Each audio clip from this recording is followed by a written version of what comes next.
Eu queria convidar também você a orar, já que essa é a última pregação que ele vai fazer, e logo mais à noite estará retornando para a sua casa, para a sua família. Então que você possa entregar com as suas palavras a viagem de volta para a sua casa, entregar a sua esposa que ficou em casa a cuidar dos seus filhos, entregar o ministério a qual ele exerce, em que roda todo o Brasil pregando e levando a palavra de Deus. Que ele possa continuar a ser esse arauto do Evangelho até as últimas consequências, que até a última gota de sangue de Everton seja doada por Jesus. Independente da situação, independente do momento, que ele sempre tenha Jesus à sua frente. Que ele entenda que fora do barco nunca haverá salvação. É isso que Deus vem falar para nós através de Everton nessa tarde. Fora do barco, fora da Santíssima Eucaristia, fora de Jesus, não há e nunca haverá salvação. Você já sabe que você vai ter que se aproximar. Vamos lá então, já pegue sua cadeira e venha para perto. E enquanto você vem, vamos rezando juntos. Santo anjo do Senhor, meu zeloso guardador, se a ti me confiou a piedade divina, sempre me rege, me guarde, me governe, me ilumine. Amém. Vamos lá, continue rezando que tem gente vindo ainda. Santo anjo do Senhor, meu zeloso guardador, se a ti me confiou a piedade divina, sempre me rege, me guarde, me governe, me ilumine. Amém.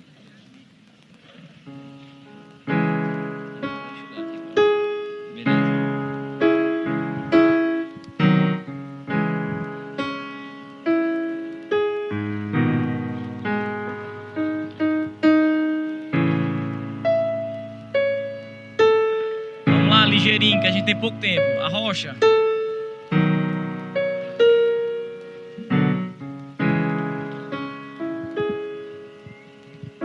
Eu vou deixar minha água aqui, mas eu espero utilizá-la só para beber, tá bom?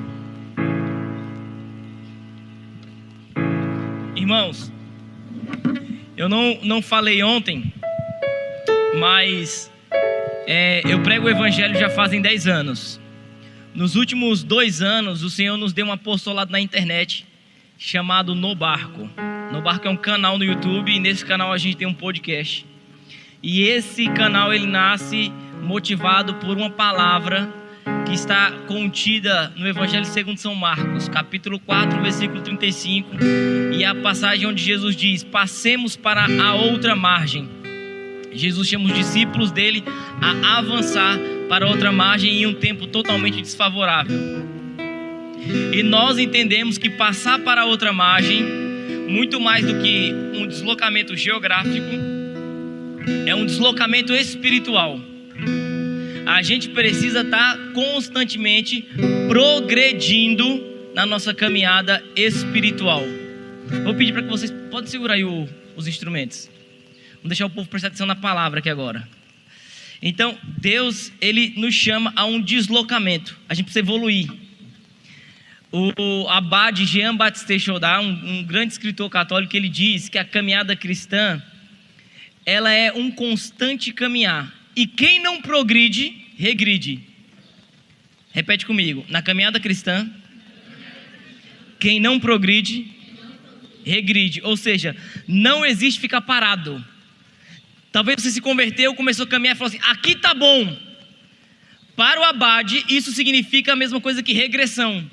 Não pode ficar parado. Inclusive tem uma fala no meio católico que eu sei que as pessoas falam com a maior das boas intenções, mas eu não concordo com ela. Que dizem assim: a conversão é diária. Eu não concordo com isso.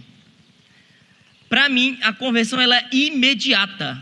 Você faz uma experiência com Jesus, você muda de vida e pronto, acabou. O que dura a vida inteira é o processo de santificação. A gente ainda não está pronto e a gente está caminhando para um lugar que nós queríamos estar.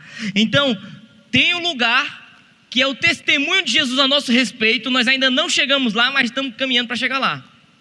Só que isso começa quando eu me converto, eu crio vergonha na cara, acontece a metanoia, a mudança de mentalidade, e eu começo a caminhar para ser aquilo que Jesus já me vê sendo. Então, para nós, isso é a travessia, passar para outra margem. E todas as vezes que eu saio de casa para pregar o evangelho, é para contribuir que vocês progridam, nem que seja uma légua marítima a mais, um passo a mais na caminhada de vocês, tá? Então, na primeira pregação que eu fiz, a gente gritou mais, inclusive tive que gritar mais, porque acabou o microfone. Eu espero que agora não aconteça, e parece que não vai acontecer. Então, muito mais do que causar emoção em você, eu quero que você cresça na consciência do que é ser um cristão autêntico e verdadeiro. Então, o meu intuito aqui agora é tirar você do ponto que você está agora, seja ele qual for, e fazer você progredir para um outro ponto. Você não pode sair daqui da mesma forma que você chegou. Você tem que ter mais consciência a respeito da igreja e, sobretudo agora, a respeito da Eucaristia.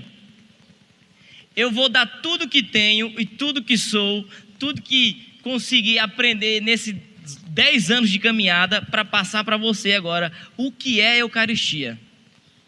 E após esse momento, né, você vai ter a oportunidade de participar da missa e comungar Jesus Eucarístico. Eu espero que você comungue de tal forma que você ainda não comungou na sua vida, tá bom? Então preste bastante atenção. Quem aqui já leu a Bíblia toda pelo menos uma vez, levanta a mão. Vou fechar o olho para ninguém passar vergonha, tá? Pronto, pode baixar a mão agora. Eu vou resumir a Bíblia toda para você agora em 2 assuntos principais. Presta atenção, vou resumir a Bíblia inteira para você. Olha a audácia. Se a gente pudesse resumir a Bíblia toda em 2 assuntos principais, eles seriam: Deus cria o homem à sua imagem e semelhança para viver em comunhão plena com Ele. O homem peca e é destituído da graça de Deus. Isso é o primeiro assunto. Segundo assunto: o homem não pode fazer nada para se reconciliar com Deus. Deus mesmo encarna para resolver a parada. E Ele consegue resolver. Esses 2 assuntos resumem a Bíblia inteira de capa a capa. E nessa história, eu e você não somos meros coadjuvantes, nós somos protagonistas, atores principais dessa narração inteira. De Gênesis a Apocalipse, a Bíblia vai tratar desses 2 assuntos que eu falei para vocês. Toda. E Jesus, Ele morre, Ele consuma a sua obra no Calvário, quando morre na cruz. Tanto é que antes de entregar o seu Espírito ao Pai, Ele diz o quê? Tudo está consumado. E aí Ele entrega o seu Espírito. Só que eu e você não estávamos lá no Calvário, lá na Palestina, há mais de 2000 anos para presenciar aquilo. Só que isso chega para nós e tem o poder de transformar a nossa vida de tal forma que eu estou aqui hoje, em 2025, pregando o Evangelho para vocês. Isso aconteceu há mais de 2000 anos. E por que que isso causa tanto impacto na nossa vida ainda hoje? Porque não é somente uma história. Porque antes de conhecer Jesus, fazer uma experiência com Ele, eu já sabia que existia um judeu lá em Israel que tinha morrido há mais de 2000 anos e todo mundo falava que ele tinha morrido por mim. Mas isso não influenciava em nada na minha vida. Então eu sabia, eu tinha essa informação. Só que um dia, em um retiro como esse, um encontro como esse que vocês estão participando,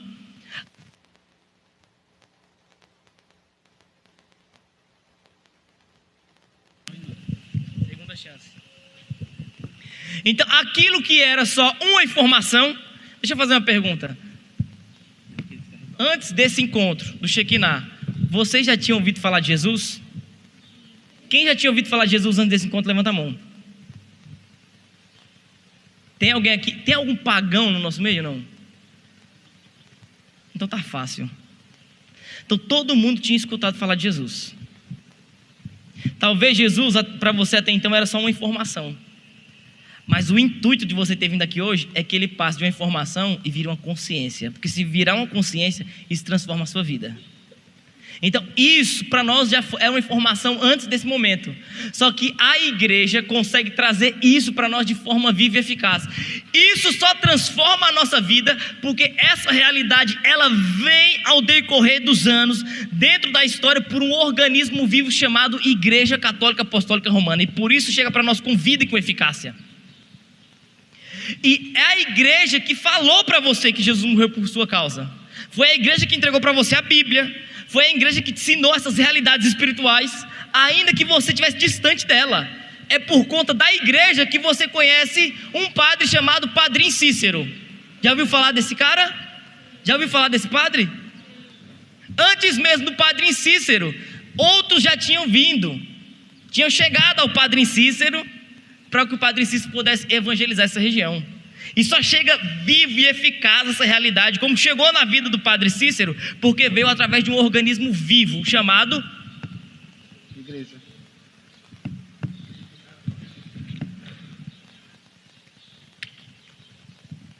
Só chegou para nós essa realidade de forma viva e eficaz, porque veio através de um organismo vivo, chamado... Só você não vai tomar água, o resto tudo vai... o celular salvou vocês. Igreja Católica Apostólica Romana. E a Igreja Católica Apostólica Romana tem 3 pilares para nos ensinar todas as coisas. E esses pilares eles têm que conversar um com o outro para que algo não ocorra em erro. Quem souber esses 3 pilares vai ganhar um presente de quem? Do Luiz, tá bom? Quais são os 3 pilares da igreja, gente? Catequese básica. Pronto.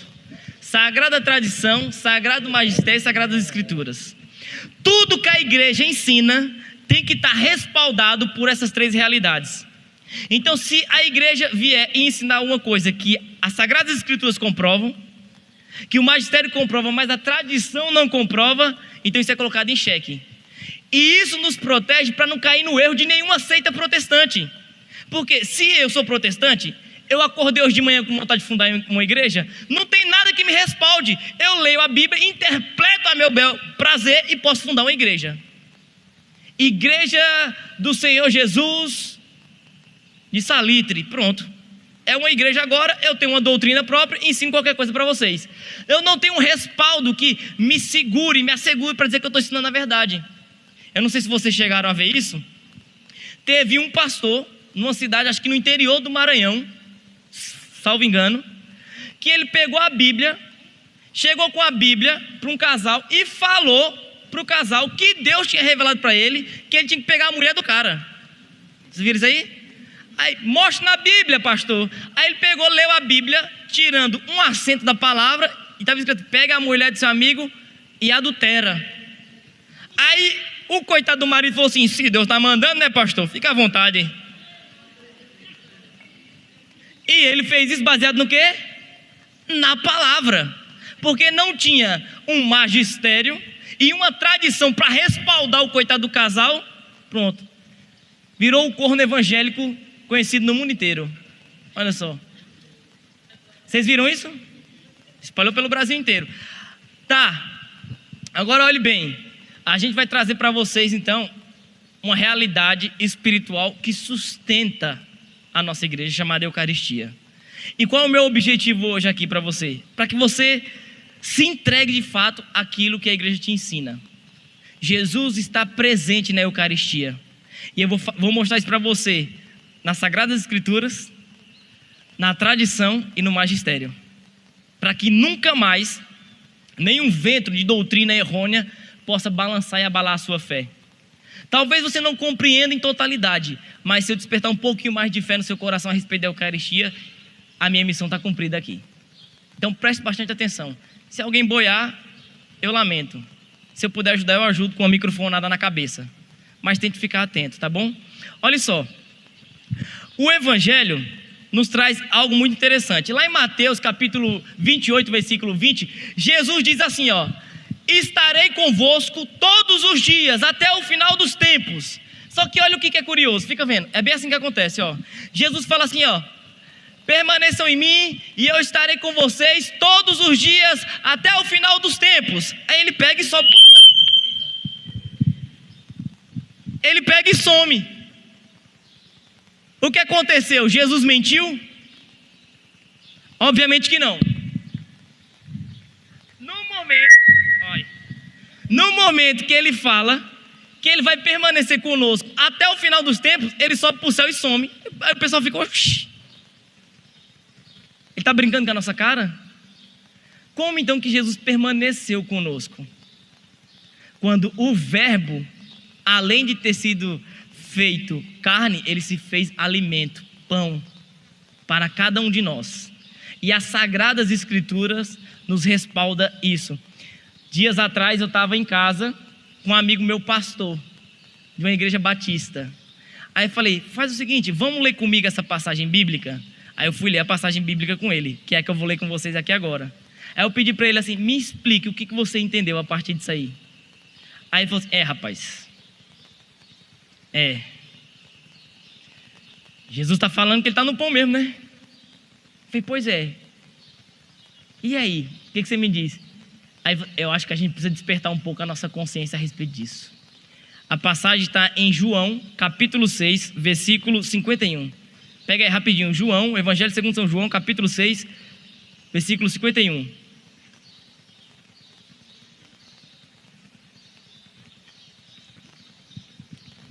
Vai rápido.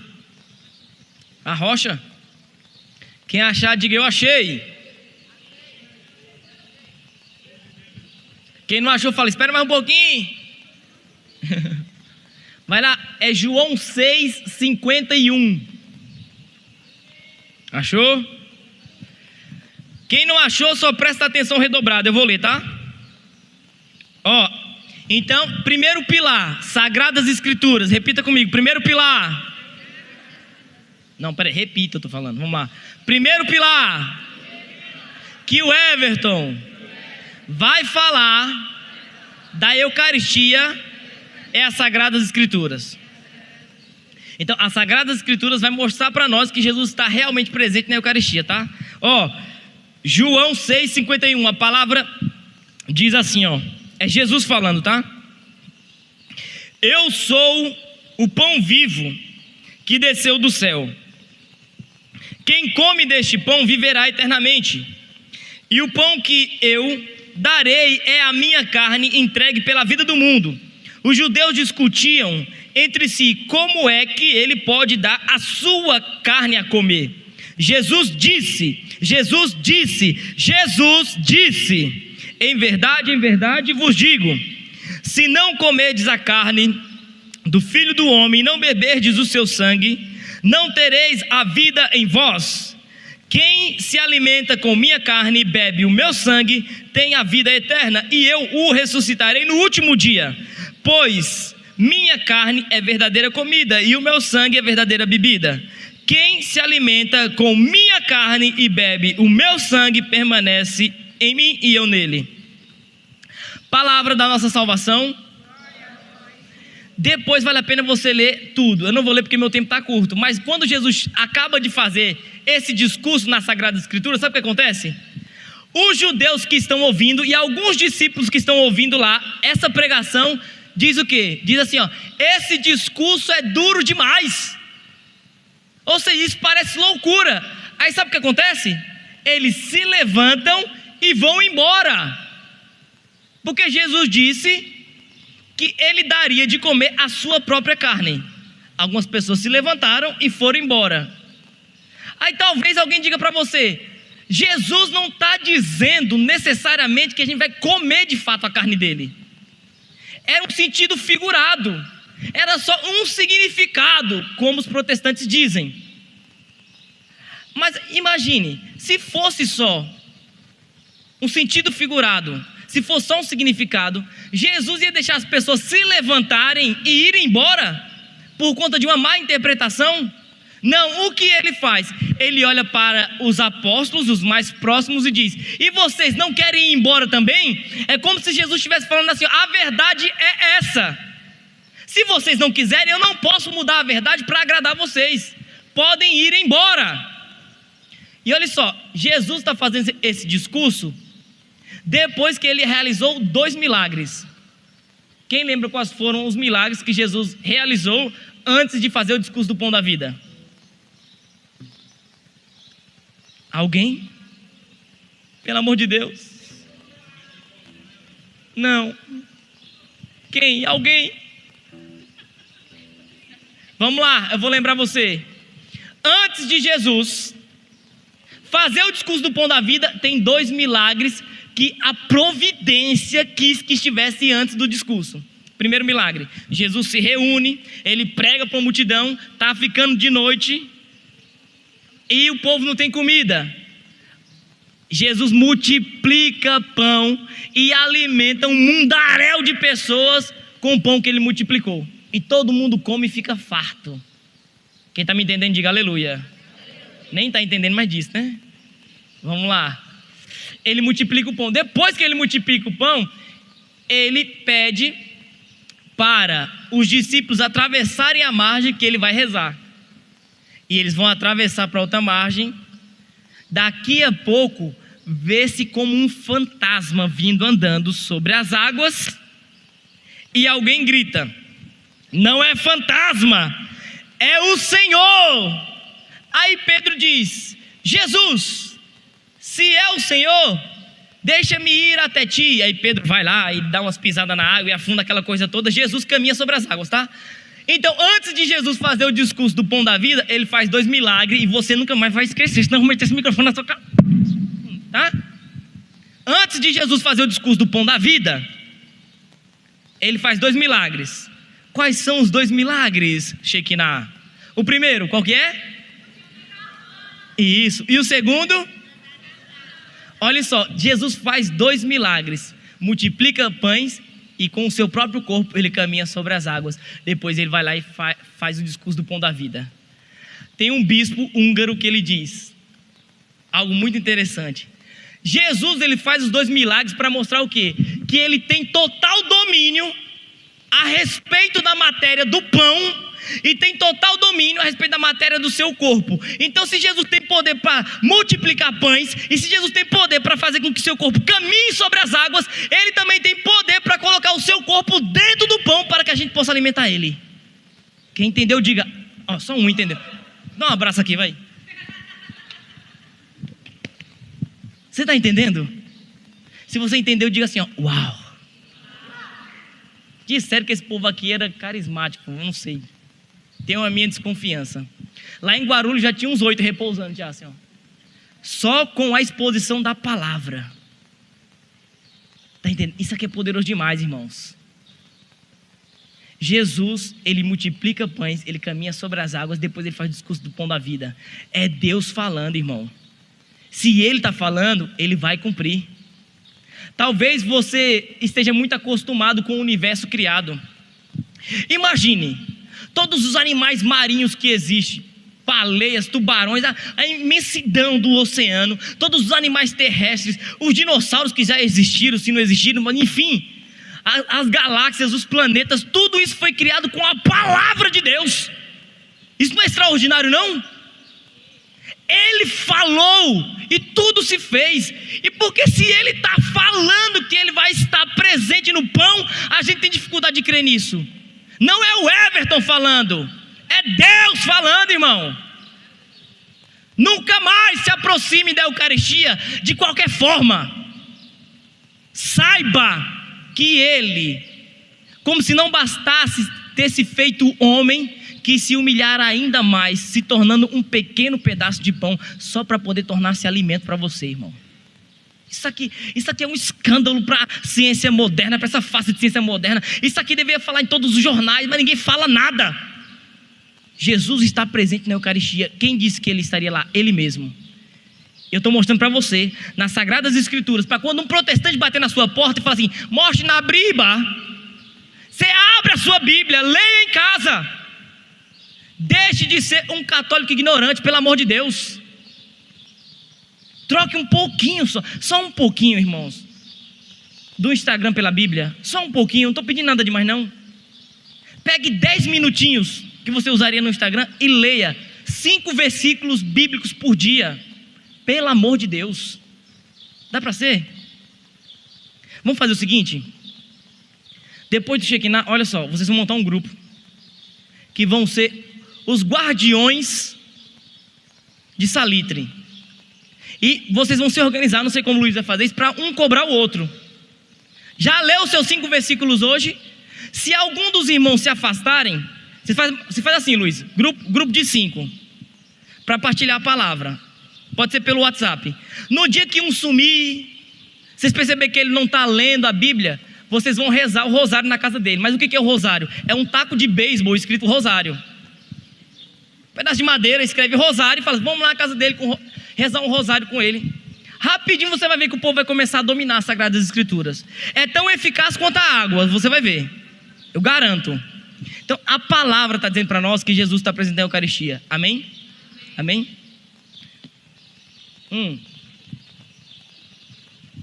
Só que antes da Bíblia está escrita no livro, como que a palavra de Deus era comunicada? Na tradição oral, verbalmente.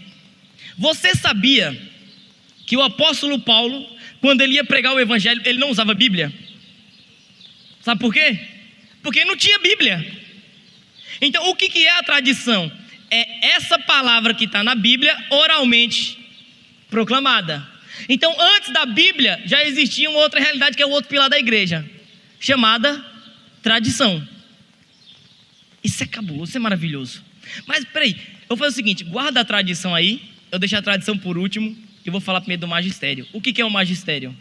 O magistério é a tradição e a escritura ensinada pelo colégio dos apóstolos, ou seja, o Papa e com os bispos unidos a ele. Então tudo que a igreja vai ensinar, ela não tem autoridade para mudar absolutamente nada. Ela tem que guardar aquilo que recebeu da revelação e transmitir para nós e proteger para que ninguém mude ela. E olha só, o magistério da igreja nos explica como é que Jesus está presente dentro da Eucaristia. Macho, isso aqui é cabuloso, doido. Acorda, mano. Olha só, presta atenção. Eu estou falando para vocês que Jesus falou na Escritura que ele está presente na Eucaristia. Parece meio difícil, né, de acreditar num negócio desse. Como é que alguém vai estar de fato dentro de um pão? Vocês estão me entendendo ou não?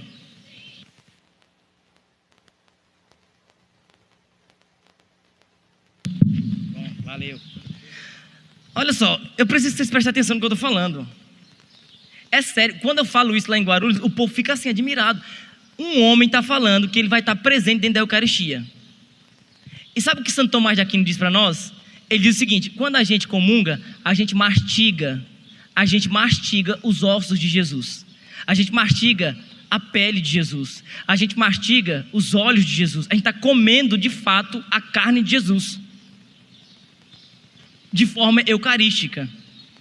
Eu sei que é difícil na nossa cabeça entender um negócio desse, mas o magistério da igreja, porque a igreja é uma mãe, ela vem e nos explica como isso acontece.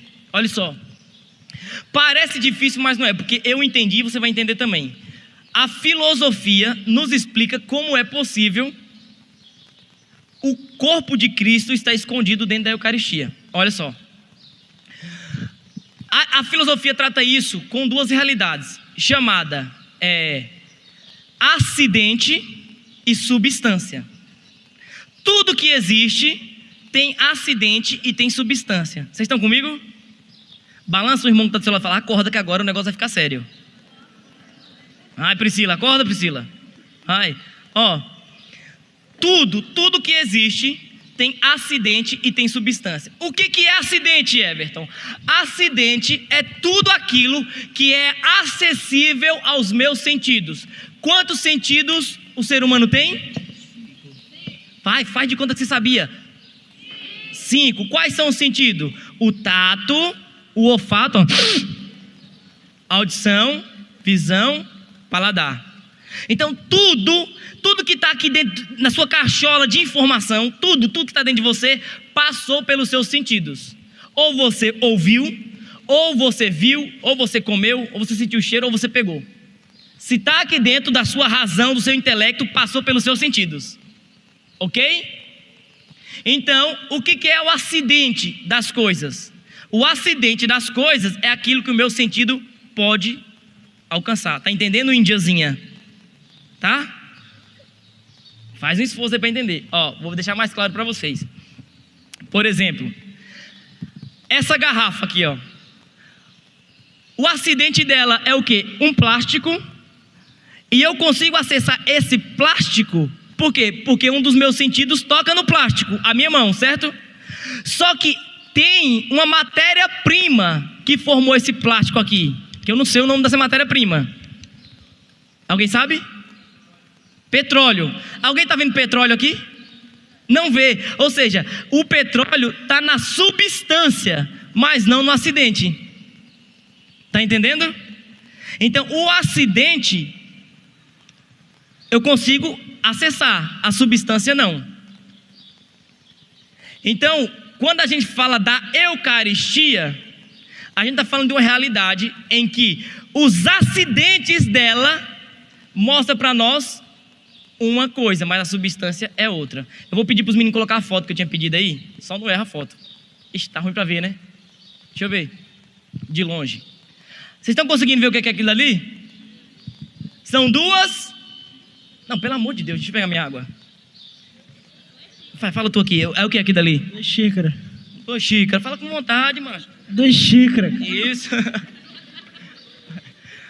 2 xícaras, certo? Porque você sabe... Deixa aí a xícara, deixa a xícara. Cadê? Sumiu? Aí, voltou. Por que você sabe que isso é uma xícara? Porque os seus olhos, que é um dos seus sentidos, tá mostrando para você que aquilo é uma... Pelo amor de Deus, pelo amor de Deus. Tem uma mesa ali, eu vou queimar a mesa do povo. Então toma, então. Shekinah, o que é aquilo? Isso, ressuscita, glória a Deus. Isso é uma xícara. Porque os seus olhos, ou seja, mostrou para você que aquilo é uma xícara. Por quê? Porque os acidentes, presta atenção, os acidentes estão falando para você que aquilo é uma xícara. Outra foto agora, por favor, vai lá. Obrigado, Luiz. Vocês estão vendo agora? Estão conseguindo entender o que é? Na verdade é um bolo de chocolate. Parecia uma xícara, mas não era uma xícara. Era um bolo em forma de xícara. O que define o que aquilo é? Presta atenção, volta aqui. O que define o que aquilo é? São os acidentes ou é a substância? O que? Diga. O acidente define o que aquilo é? O que aquilo é? Isso. Ó, quantos anos você tem? Quantos anos você tem? 11 anos. Ela tem 11 anos e entendeu. Não é possível que os marmanjos velhos igual vocês não estão entendendo o que eu estou falando. Essa menina vai comungar melhor que muitas pessoas que estão há 20 anos caminhando na igreja. Presta atenção no que eu estou falando, porque está entendendo isso aqui. O que define o que algo é, não é necessariamente aquilo que está aparente aos olhos, aquilo que a gente pode tocar, é a substância. A substância diz para mim que aquilo é uma xícara. Ou melhor, os acidentes dizem para mim que aquilo é uma xícara, mas a substância me revelou que aquilo é um bolo. E o que define o que aquilo é a substância, não os acidentes. Então aquilo é bolo e não é xícara. Por exemplo, vou dar outro exemplo para vocês aqui agora, tá? Eu posso chegar com 2 comprimidos para vocês aqui idênticos. 2 comprimidos idênticos. Um deles é uma vitamina que vai te revigorar e um deles é veneno. Mas eles são iguais. Você teria coragem de tomar um dos 2? Não, por quê? Porque os acidentes estão mostrando para você que é um comprimido. Mas a substância você não está conseguindo ver. E o que define o que cada um é, não é o acidente, é a substância. Então a substância define que um é vitamina e a substância de outro define que isso é o quê? Veneno. Agora pergunta que vale $1 milhão. Se o farmacêutico consegue fazer um negócio desse, mudar uma substância sem mudar o acidente, por que Jesus não conseguiria fazer? Tem alguém me entendendo aqui nessa tarde, pelo amor de Deus? Ou seja, quando o padre impõe as mãos sobre as espécies, sobre os acidentes de pão e de vinho, e ele proclama a palavra própria para aquilo, sobre a moção do Espírito Santo, a substância daquilo é transformada sem transformar os acidentes. Ou seja, se o farmacêutico consegue fazer, Jesus também consegue fazer através do sacerdote. Está entendendo? Muda a substância sem mudar o acidente. Jesus, entendeu? Palmas para o irmão. É isso, irmãos, é isso que acontece. Não se deixe enganar, não se iludam, porque olha só, eu não sei quantas igrejas protestantes tem em Salitre. Tem muitas, né? Tem mais que boteco, não tem? Tem. Se reúne todos os pastores de Salitre, fala isso aqui baixo para não dar confusão, tá? Se reúne todos os pastores de Salitre, aí chama eles para colocar eles tudo em volta do altar e fala: todo mundo vai, bota a mão, clama o Espírito Santo, vai, clama, reza, grita, e bate o pé no chão e gira, vai, e com o pão e o vinho lá em cima do altar, e vai, grita. Sabe o que vai acontecer? Nada. Agora você vai pegar o padre mais simplesinho, que mal sabe falar, que mal sabe assim, se expressar, e ele sozinho, na capela mais simples do Ceará, no momento em que ele sobe para o Calvário chamado Santa Missa, que ele coloca as mãozinhas dele ungida em cima do pão e do vinho e proclama as palavras da consagração, naquele exato momento, isso deixa de ser pão e deixa de ser vinho, se torna carne e o sangue do Cordeiro, irmãos. Diga assim: obrigado, Jesus, porque eu sou católico. Obrigado, Jesus. Você já agradeceu Jesus por ser católico? Já hoje? Já agradeceu? Agradeça, porque nós estamos aqui para comer pão e beber suco de uva. Nós estamos aqui para comer, eita bexiga, nós estamos aqui para comer a carne e o sangue do Cordeiro de Deus que tira o pecado do mundo. É maravilhoso, irmão. Vou tacar água em vocês. Isso é lindo. Um pãozinho que você compra na padaria, minha irmã. É. Espero que sejam boas pessoas. É. Que sejam homens de Deus, mas eles vão ter essa limitação. Se não se tornarem católicos, não poderão comer e beber o sangue do Cordeiro. Só na Igreja Católica temos isso. Fala.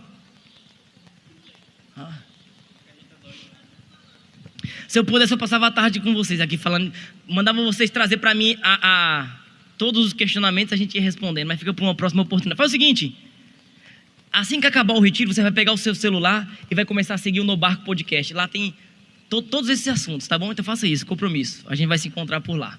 Vamos lá então. Então eu estou falando para você, segundo as Sagradas Escrituras, que Jesus está presente na Eucaristia. O magistério nos explicou isso. E esse milagre é chamado de transubstanciação. Trans vem de transformação, substanciação da substância. A substância é transformada sem mudar os acidentes. Jesus está presente na Eucaristia. E para a gente finalizar, a tradição também nos assegura que Jesus está presente na Eucaristia. Na quinta-feira, eu viajei para aqui para o Ceará na sexta. Na quinta-feira eu fui no centro de São Paulo, entrei numa igreja dedicada a Santa Rita de Cássia, e quando cheguei perto do altar, tinha um quadro enorme lá. E nesse quadro tinha a foto dos 266 papas que a igreja já teve. Desde Pedro até Francisco, 266 papas, numa linha sucessória ininterrupta, atravessando o tempo, atravessando impérios poderosos, atravessando martírio, e vinha de papa em papa. Irmão, sem brincadeira nenhuma, eu entrei na igreja para ir na capela, só que quando eu vi o quadro, eu parei no quadro, e quando eu me dei conta, tinha se passado 1h20, eu parado, de frente para o quadro, olhando e glorificando a Deus pela história da Santa Igreja Católica Apostólica Romana. Eu falei: meu Deus do céu, eu sou muito pequeno, mas eu estou no ombro de cada um desses homens aqui, gigantes na fé. Aí embaixo de cada fotinha tinha um pouquinho da história de cada um deles. O que tinham feito, como tinha morrido, o tipo de martírio que sofreram para glorificar a Deus. É um negócio cabuloso, irmãos. Aí tinha lá Pedro, Lino, Anacleto. Quando você está participando da missa, fala o nome dos primeiros papas, não sei se você já percebeu. Pedro, Lino, Anacleto, Cornélio e Cipriano. Vai falando, né? Você vai ver na missa, presta atenção. É o que está remontando para nós a tradição apostólica, irmãos. No Catecismo da Igreja Católica tem um relato dos primeiros séculos, contando para nós o que os cristãos faziam quando se reuniam dia de domingo. Então, vai descrever o que eles fazem quando se reúnem dia de domingo. E começa a descrever a Bíblia, tal como ela, melhor, a missa, tal como ela é hoje. Século II tem textos escritos da Bíblia sendo celebrada pelos primeiros cristãos, fazendo aquilo que a gente faz hoje aqui. E a fé deles era tão autêntica a respeito da presença de Jesus na Eucaristia. Sabe como que eles eram chamados? De canibais. Porque eles afirmavam que estavam comendo a carne do Senhor deles. Isso é cabuloso. Que Deus nos dê a graça de participar da missa e sair da missa tão convicto de que a gente comeu a carne de Cristo Jesus, que o povo fala, você está ficando louco, você está falando que comeu a carne de um homem. Sim, comi a carne de um homem. Venha entender como que isso se deu. Aí você vai explicar para ele tudo isso que eu estou explicando para você aqui agora. É na substância do pão e do vinho. E olha só, por que eu creio de fato? Porque a Bíblia me falou. Porque o magistério me explicou e a tradição me afirmou que ele está presente na Eucaristia. Presta atenção, pelo amor de Deus, aqui a gente já vai finalizar. Jesus se reuniu com os seus na última ceia. Ele levantou o pão e disse: esse pão que eu dou a vocês é a minha carne que dou para a vida do mundo inteiro. Esse cálice é o cálice da nova e eterna aliança. Fazer isso em memória de mim. A primeira missa, irmão, sendo celebrada. Pedro estava lá. Pedro comeu, Pedro bebeu e Pedro falou: não era mais pão, era carne. Não era mais vinho, era sangue. Jesus morreu, Pedro assumiu a liderança. Aí Pedro pegou e chegou para Lino e falou assim, ó: Lino, eu estava lá. Não era mais pão, era carne. Não era mais vinho, era sangue. Eu comi, eu bebi. Aí Lino vai parar Anacleto. Peraí. Pedro estava lá, Lino estava lá. Eles me falaram, eles comeram, eles beberam. Não era pão, não era vinho, era carne e era sangue. Peraí. Francisco falou. Sabe o Francisco, o Papa Francisco? Ele aponta para a história e diz: Pedro estava lá, Lino estava lá, Anacleto estava lá. E vai falando todos os papas. Eles comeram, eles beberam. Não era mais vinho, não era mais pão, era sangue e carne do Cordeiro de Deus. E é por isso que quando a gente chega para participar da missa, não é simplesmente um evento social, irmão, onde eu desfilo com a minha melhor roupa, com a minha melhor maquiagem, que eu fico observando a roupa que o outro veio. Não! Quando eu chego na missa, eu tenho que chegar como se estivesse chegando no Calvário. Jesus está dando a vida da mesma forma que deu há mais de 2000 anos. E se colocando na mesa como um banquete para que você possa desfrutar disso. E ele garantiu: quem come a minha carne e bebe o meu sangue, eu permaneço nele e ele permanece em mim. Sabe por que a nossa vida não muda de fato? Porque você vive de encontro em encontro e sai daqui a mesma coisa. O mesmo miserável que você chegou, é porque você está comungando de qualquer jeito. Não tem como comungar de verdade e permanecer sendo a mesma pessoa. Eu vou finalizar já. Irmãos, sabe o que a missa de fato é? Olha para cá. Sabe o que a missa é? É a preparação para o dia mais importante da nossa vida. E qual o dia mais importante da nossa vida? É o dia da nossa morte. O evento mais importante da nossa vida é a nossa morte. Mas porque eu não vivo como se isso fosse o dia mais importante da minha vida, eu vivo o que antecede a esse momento de qualquer forma. Por isso eu sou um mau marido, por isso eu sou um mau cidadão, por isso eu sou um mau filho, por isso eu sou um mau pai. Porque eu não vivo me preparando para o evento mais importante da minha vida. Só que, veja bem, quando um casal vai se casar, os meses que antecedem o casamento é vivido tudo em função do dia do casamento. Se ele ia no melhor restaurante de Salitre, ele agora vai no dogão da esquina, porque tem que economizar dinheiro, ele vai se preparando, começa a emagrecer, vai para a academia. Aí nos dias que antecedem, então, aí tem que experimentar vestido, tem que cortar o cabelo, tem que fazer a barba, tem que preparar a maquiagem. Está se preparando para um evento extremamente importante. Mas deixa eu falar um negócio para você, pode ser que o casal morra antes de casar. E ele não se prepara para morrer de tal forma que ele se prepara para casar, uma coisa que ele nem vai ter certeza se vai acontecer. O dia mais importante da nossa vida é o dia da nossa morte. É o dia que a gente vai encontrar com Jesus. E ali, meu irmão, não tem boi. Aqui vocês podem brincar, aqui vocês podem zombar do pregador, do ministério, vocês podem dar de ombros, a palavra pode estar sendo pregada e você não está nem aí. Mas na hora que chegar diante dele, todo joelho vai se dobrar e toda língua proclamará que Jesus Cristo é o Senhor, no céu, na terra e nos infernos. Ninguém foge, ninguém foge.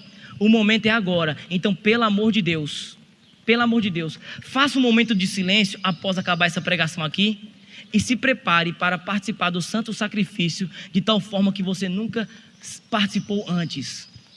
Viu? Em nome de Jesus. Amém?